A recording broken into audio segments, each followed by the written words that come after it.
திருப்பத்தூர் மாவட்டம் நெம்மியம்பட்டு அரசு பள்ளி தலைமை ஆசிரியர் அமுதா பட்டியலின மாணவர்கள் குறித்து சர்ச்சையாக பேசிய ஆடியோ தற்போது வெளியாகி இருக்கிறது. அதை நாம் கேட்டுக்கொண்டிருந்தோம். இது குறித்த கூடுதல் விவரங்களோடு நம்முடன் இணைகிறார் செய்தியாளர் கோபிநாத். வணக்கம் கோபிநாத், இந்த ஆடியோ குறித்து கூடுதல் விவரங்களை பதிவு பண்ணுங்க. வணக்கம்.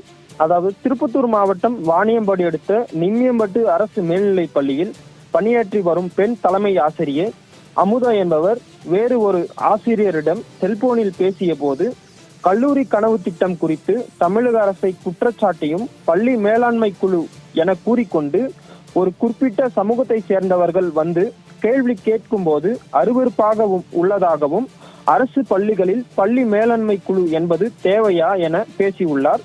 மேலும் அந்த ஆடியோவில் கல்லூரி கனவு திட்டம், அந்த திட்டம், இந்த திட்டம் என கூறிக்கொண்டு கோடை விடுமுறைகளிலும் இந்த தமிழக அரசின் கீழ் செயல்பட்டு வரும் கல்வித்துறை அதிகாரிகள் உயிரை எடுக்கின்றனர் என்றும் அரசு பள்ளிகளில் பள்ளி மேலாண்மை குழு என கூறிக்கொண்டு ஒரு குறிப்பிட்ட சமூகத்தை சேர்ந்தவர்கள் வந்து கேள்வி கேட்கும் போது அருவருப்பாக உள்ளதாகவும் அரசு பள்ளிகளில் பள்ளி மேலாண்மை குழு என்பது தேவையா என அரசு திட்டங்களையும் செயல்பாடுகளையும் அரசு பள்ளியில் பணியாற்றும் ஒரு தலைமை ஆசிரியை பேசும் ஆடியோ தற்போது சமூக வலைதளங்களில் வைரலாகி வருகிறது.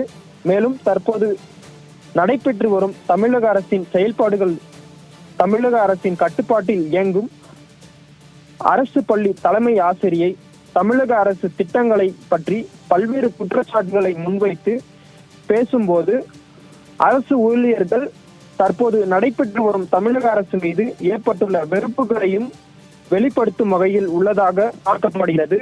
மேலும் இந்த தலைமை ஆசிரியர் பேசும் ஆடியோ தற்போது சமூக வலைத்தளங்களில் வைரலாகி பெரும் கண்டனத்திற்குள்ளாகி வருகிறது. விரிவான தகவல்களுக்கு நன்றி கோபிநாத்.